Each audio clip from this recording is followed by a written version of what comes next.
Greetings, community, and welcome to NCBD Comics and another edition of Kevin's most anticipated reads tomorrow for New Comic Book Day, 6/19/2024. And here we are once more, and I appreciate everyone being here, and those that decide to cruise on through on the random, I appreciate you too. And if you would, check me out. If you like and subscribe.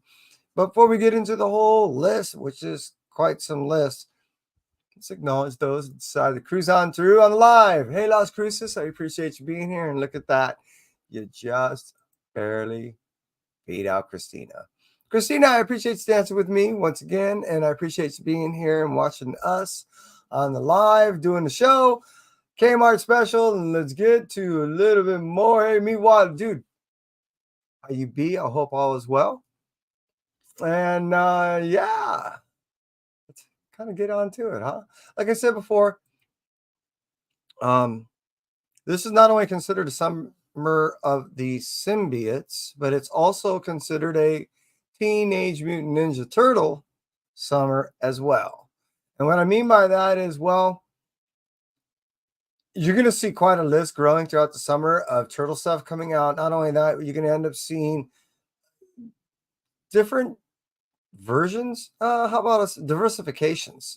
We're going to see different timelines. We're going to see different versions. We're going to see different interpretations. We're going to see all kinds of stuff as far as in the future. I mean, there's so much going on. I don't want to cut it into breakdown. That's probably a show all together and all its own. But what I want to do is get into this list. Because why? As I made mention, beyond the symbiotes, beyond the turtles, there is a whole lot of stuff going on this summer, so let's get into it. Starting off, we're going to talk over at the Marvel side, and that publishing company is giving us a list throughout this whole year for me.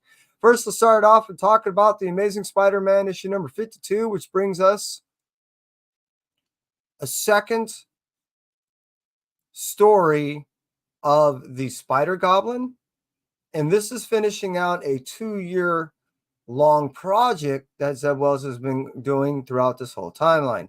Not only that, but what we're seeing is this is another aspect of what he's doing to then springboard, which will end up coming out, I think, in about 3 or 4 more stories.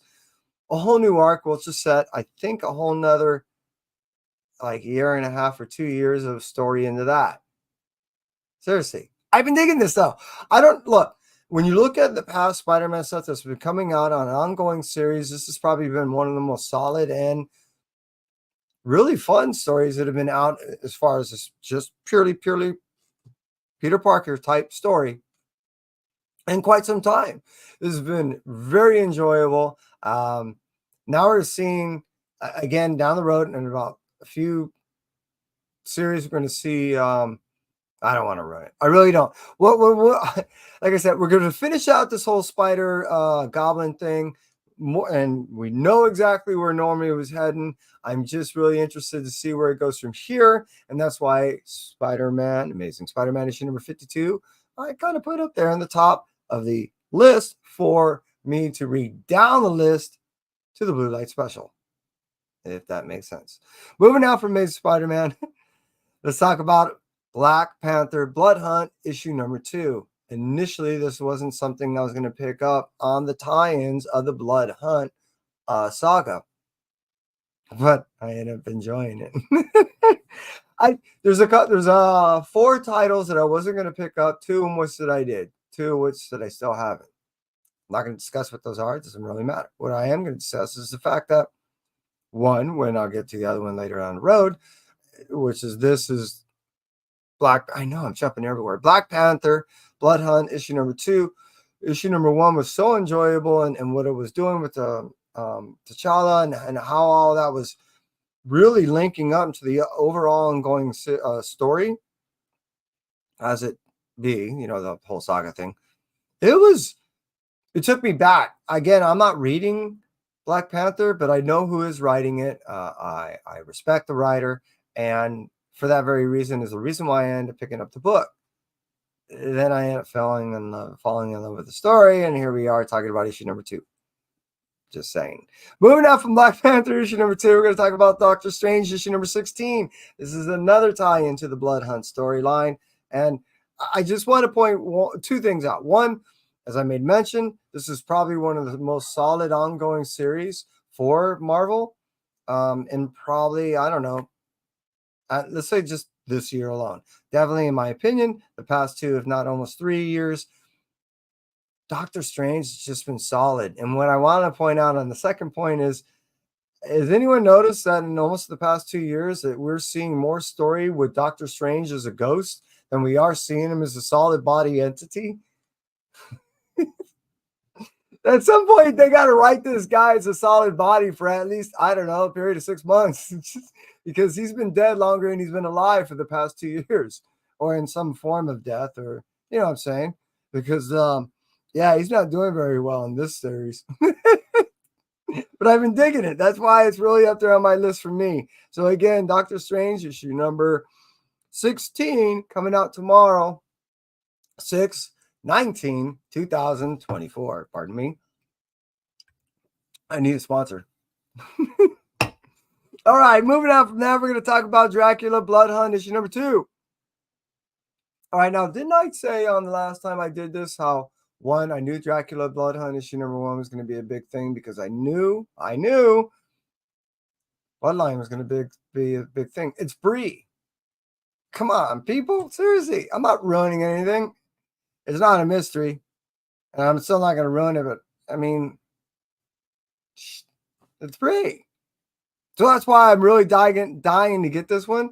I really want to see how much everyone decides, oh my God, everyone protect her, because, I mean, come on, she's the key. So as long as they protect her, and then I think we have a fighting chance to win this battle throughout the summer. I'm just saying. So that's why Dracula Blood Hunt issue number 2 is really high up there for me. And if you're reading the series, I hope for you. Moving on from that, we're going to talk about Spectacular Spider-Man issue number 3. I love it when Miles and Peter get together. It's awesome. These two, this is the series that I've been dying for, and as long as it keeps going, I'm happy. This wasn't something that was supposed to be an ongoing series, but I sure hope it does. Just saying. I hope it goes beyond a 6-issue mini, or at least a 12-issue maxi. It'd be kind of cool to get at least 12 issues out of it, because, again, as far as these two characters, when they're partnered up, they actually work. It's not like a forced relationship, and as long as you get a good writer, it's this much fun to read. And that's why it's that high on my list for me. But moving out there from the Spectacular Spider-Man issue number 3, let's talk about Spider-Woman issue number 8. The whole splash in the pan on these introduction with the new characters from the issue number 7. I mean, I wasn't going to do a whole spec thing, but I mean, I ended up picking up like 6 issues because I already knew. I just had a feeling. So, yeah. Luckily, I ended up giving out a couple. Only one made it because one got shot off into a distance in some other place. Anyways, different story altogether. So what I wanted to get at is Spider-Woman issue number 8 coming out tomorrow on 6/19/2024. I'm really looking forward to see actually what is behind these characters. It's hard for me to trust them the way they was actually written into issue number 7, even though it was cool and see all these introduction of these characters and we're seeing how they were in the way that they're introduced. It just, I don't know, sometimes these things hit you sideways and you're like, I know it, they're not as good as I would like to believe. I'm just saying. I didn't want to miss anybody, Mark, dude. I appreciate you being here. Seriously. All right, moving out from that, which I was talking about. We were talking, yeah. My brain went away. Spider-Woman, issue number 8. Yeah, seriously, I'm dying to see if this stuff pans out. I hope these characters are cool, and I hope they actually last longer than just issue number 7. Flash in the pans are good, but I like something ongoing. Something you can sink your teeth in more and more. Like a leftover you can put inside the fridge and get out later. If that's an analogy, I don't know. All right, moving on from Spider-Woman issue number 8, let's talk about Ultimate Spider-Man issue number 6. Spider-Man. Ultimate Spider-Man issue number 6. What a way to finalize a fantabulous arc. I mean, when issue number 1 came out, it was a hot little thing. Everyone was specking, buying all these things, buying this hot book and that hot book. Where are we at? Like 6 prints deep in the issue number 1 right now. I don't know. What I'm getting at is beyond the actual hype behind this is actually a real, as in the case may be, and as in the case of many times is, an awesome story. This actually caught a lot of people a little bit off guard. And when you start taking characters that are already pre-existingly well known and you go ahead and spin what people already pre-existingly expect, as long as you write that well, you notice that people are not sniveling and griping like, oh, that's not canon. That's not how you're supposed to write it. And no, because we're given a great story. And I think overall, that's what more people want. And me personally, that's what I'm enjoying. So that's why issue number 6, I can't wait to get that in my hands. It's just one of those books I'm really looking forward to getting. I normally don't, put in any weird order, but I'm starting to change my ways of late. Just saying, things are starting to stack in a particular order of reading, and I'm almost feeling guilty. Moving on from that. All right, hey, check this out. So, yeah, I'm looking forward to it because I know it's going to finish out a great arc. So let's move out from Ultimate Spider-Man issue number 6, and let's talk about another cool book that I've been looking forward to for the past 4.5 months, and that is Uncle Scrooge, the Infinity Dime, issue number 1. This is actually the cover I was really looking forward to getting in my little grimy hands. That's why I put it in the Mylar and I'm not touching it. This thing is awesomeness. I can't wait to go to the shop and actually get me a regular copy so I can read. I did look inside of it. I made sure my hands weren't grimy. And I only looked at 3 pages. And I did see some stuff online. This is a book. I'm just saying. I can't wait to actually get into this thing. This is, oh my God. All right, so I was fighting with myself for over 3 books of being my Blue Light Special. If I'm going to put things in order, this was the 3rd.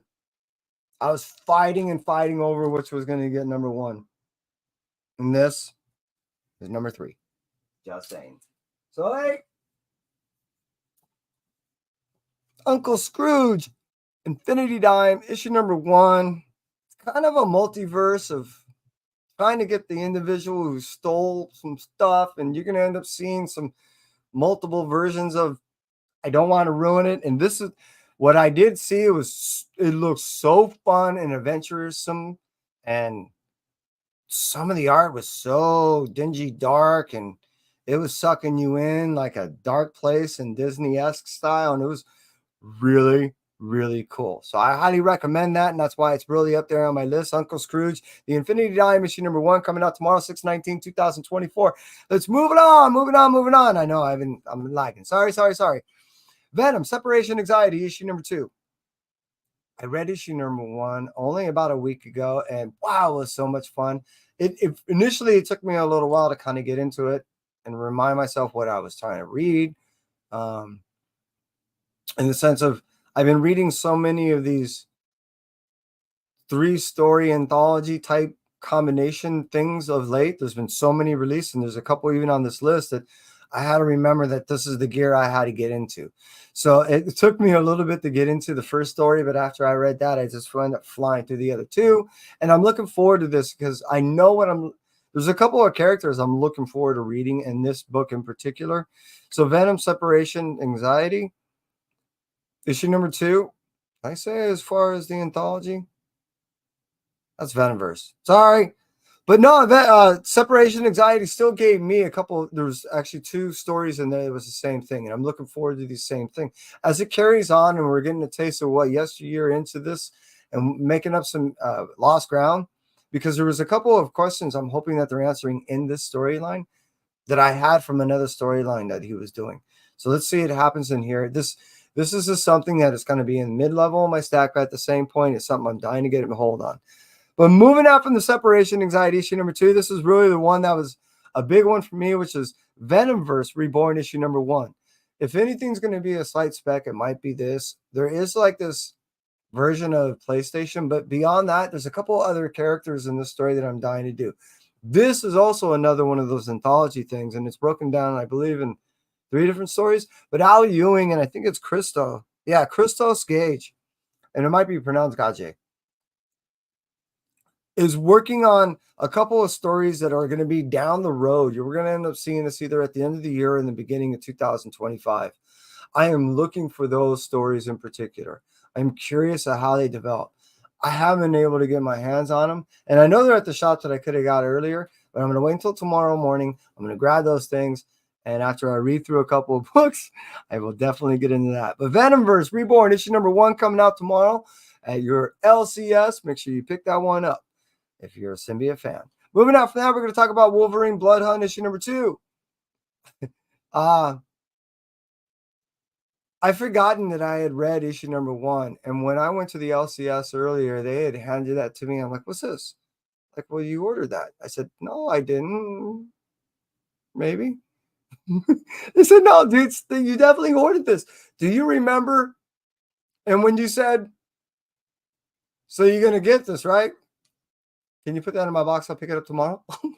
I just wanted to verify that that's what I needed. As soon as I got home and I ended up looking at my phone, I had a couple things to do. Sure enough, I totally forgot that I ended up reading this thing about 6 or 7 days ago. This one and that other one I told you were the 2 books, Black Panther were the 2 books initially that I weren't going to pick up. I totally forgot that I did because I ended up getting the blood covers, which were those blank red ones. And I decided to go ahead and read it. Next thing I know, I got sucked into both of them. Seriously, they were that well written. And they tied into the events so well that I just couldn't help myself but end up getting the second issue. And I'll end up getting all 3 on both mini arcs. So that's why Wolverine Blood Hunt issue number 2 it ended up turning out to be on my list. Moving out from Marvel. I told you it was a list. I'm just saying. Let me put on my glasses and see who's here. I lost my mind. Anybody see it? Oh, there I am. Found my mind. Because it's a terrible thing to have. Bobby, I hope you're all is well. Bleed, dude, how be you? Oh, dude, hope all is well. Seriously. It's great to see you. All right. Here we go. Cheers. Oh, Jack, dude, appreciate you being here, buddy. Seriously. All right, moving on. I got 9 to carry and moving on the list. Cruising now from the Marvel side, cruising over to the IDW way. We're going to talk about Teenage Mutant Ninja Turtles for quite a little bit. Starting it off with Black, White, and Green. Yeah. Can't remember if it was issue number 2 or 1. Had to be. I'm losing my mind. I could have sworn I already read 1. Did issue come out too? All right, people. So let's not talk about that. Let's go ahead and move off from that as I verify what the hell I was talking about before. No, seriously, it was right. Teenage Mutant Ninja Turtles. So there's the last, right? Yeah, last. So it's last. That's going to be on my list. That's, yeah. I greatly see. This is why we do things live to say, hey, see, this is why we do things live. Because anything can happen. And yeah, hey, make sure you get that Little Bird. If you've never read Little Bird, oh my God, that's such an awesome book. And that will be coming out. See, I was right. Issue number 2. My apologies. So yeah, Black, White, and Green comes out tomorrow, issue number 2. And what that ends up being is another one of the anthology stories. And this is another one I'm looking forward to. I did read issue number 1, and I knew I did. And it was so enjoyable that I had forgotten when you were allowed to go ahead and break away and just do anthology stories, even though you may still have to adhere to canon, it still allows you to be a little more freer with your storytelling, even though it has to be condensed in quite a few pages, right? However, it does allow you to be a little experimental. Now, again, you still have to adhere to with some confines, but it still allows you to be a little more. I know that this isn't, it's usually not going to be something that's going to be major and has to fit into some major storyline down the road. That being stated, quite the opposite is also true.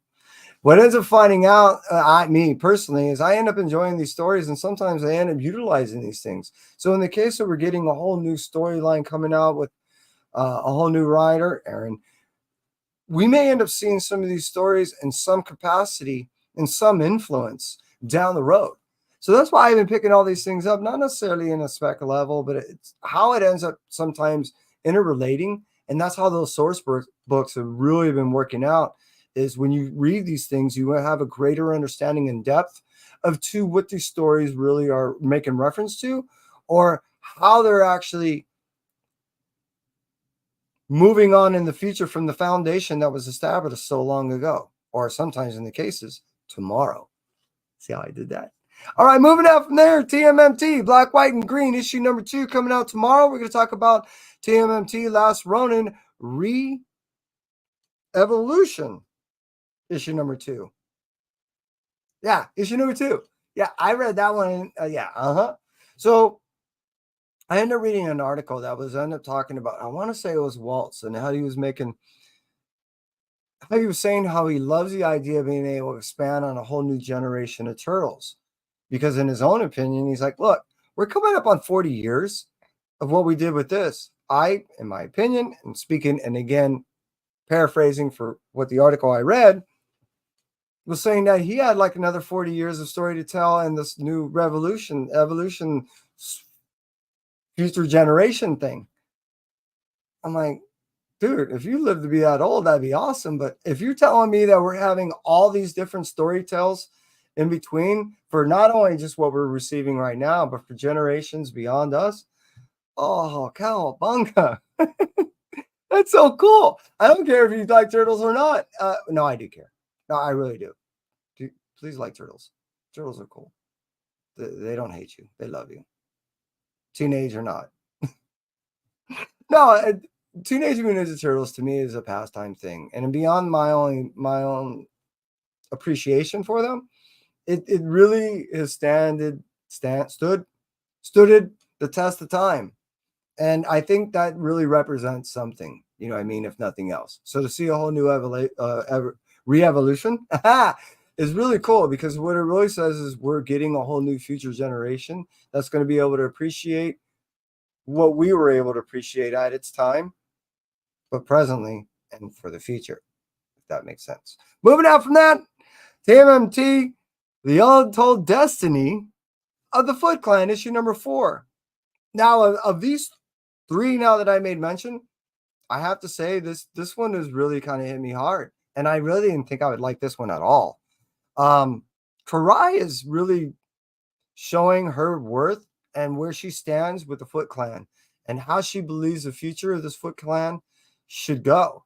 What I really like is she ain't taking shit. She's already died essentially once, or and she's just now kind of coming to full power, and she ain't taking no shit. And we're going to end up seeing a lot coming down in this.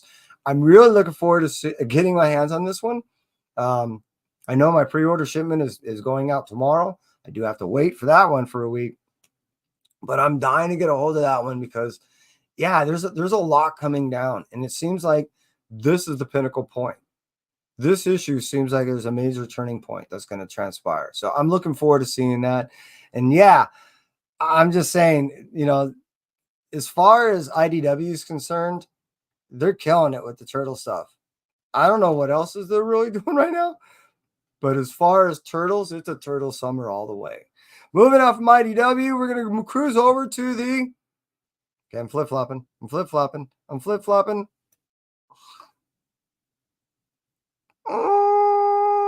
Boom.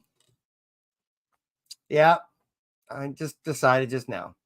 Boom's giving us Uncanny Valley. It's number 3. It looks a little bit like this when you get the 1 in 10.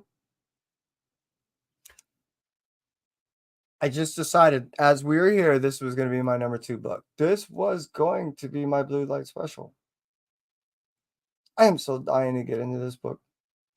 This one, this series really hit me hard in the sense of how I feel towards these characters, but in a different way to the Blue Light Special that I'm going to make mention later.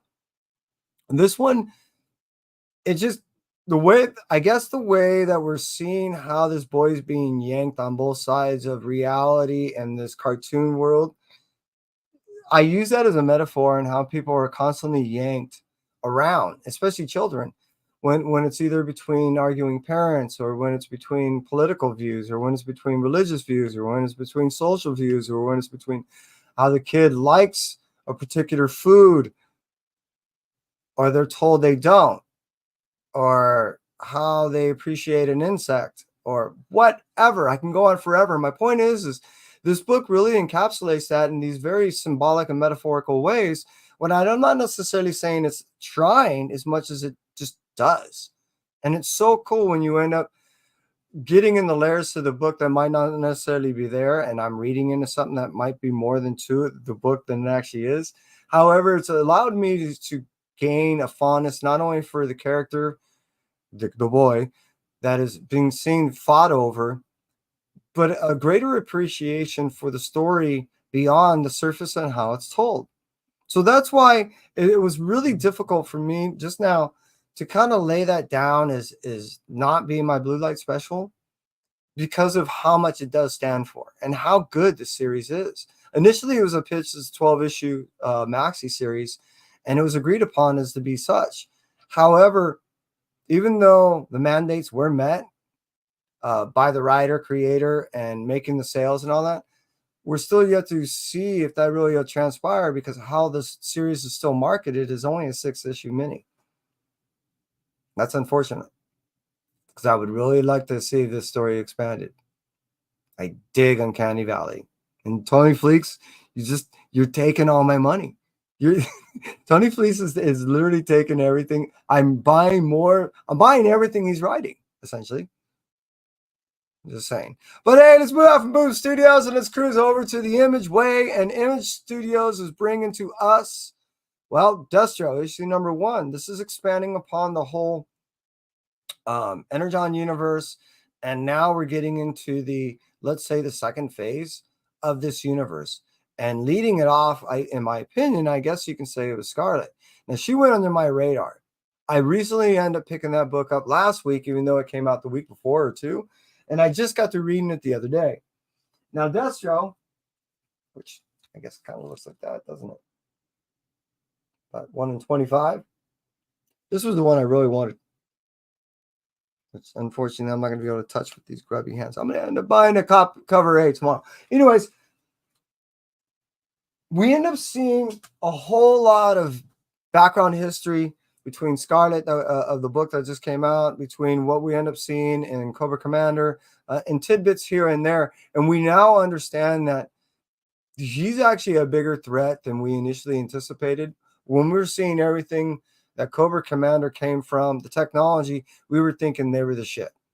Now we're seeing how organized Destro is getting, and in my opinion, you can see how he's been able to manipulate the Transformers tech to where now, like I said, in opinion, he's on par with the tech where Cobra Commander comes from. Now, albeit new, he's learning it quick and utilizing it instantaneously, which makes it a bigger threat. So I'm really, really interested to get into issue number 1, because we're going to see truly what Destro is truly about in this new Energon universe. However, what we're here for, and that's right, it's time. It's the Blue Light Special. And this week's Blue Light Special is Feral, issue number 4. As I made mention about heartstrings and tugging and stuff, our journey is leading us back home with these cats, and they've already encountered so much for individuals that have never really gone through anything in their lives. Now, this is also another one of those things, in my opinion, it's a direct reflection of kind of society, especially when we were shut down during the COVID time. There are individuals that really didn't do nothing for quite a long time, and then they were forced back into be integrated into society and in the cogworks of the industries to a degree in which that they didn't even know their own way. They weren't necessarily taught, necessarily trained, and improperly guided at many courses to just create anxieties. Now, I'm not getting at all that. What I'm getting at is all that I just made mention is actually in the book. We're seeing that in the first 3 issues with these cats, and we're seeing that how with the threat of this disease, with the threat of everything turning on them that they knew to be in their own eyes safe and harmless, is now out to get them. And their only sanctuary when they are trying to arrive at a place that they think is, may turn out to be quite the opposite. Or it might quite be the, a prison. I mean, we don't know. What we do know is our journey has led us home, and what home means for them is going to be quite different than they've ever known before. And how this story will ever evolve, as this is an ongoing series, I'm really curious to see. This is a story, to me, is really interesting because you don't have to be locked down with conventional characters, human. You can go ahead and get crazy with animal characters and go way beyond even characters that you would normally would in circumstances such as these. So I'm really curious. That's why Feral issue number 4. What transpires in this, because, as I said before, Tony is killing me, and how these characters, cats, are going through about their lives and what they have to contend with now has really been ripping my heart out every time I turn a page. And Dan, you, Tony, I can't love you anymore for it. So, hey, for those of you who decide to cruise through and hang out with me all the way through, I can't appreciate you anymore. And those that decided to catch me on the rewind, hey, have I told you I love you lately? Just saying. And that's it for me. Entropy. You take care. Bye.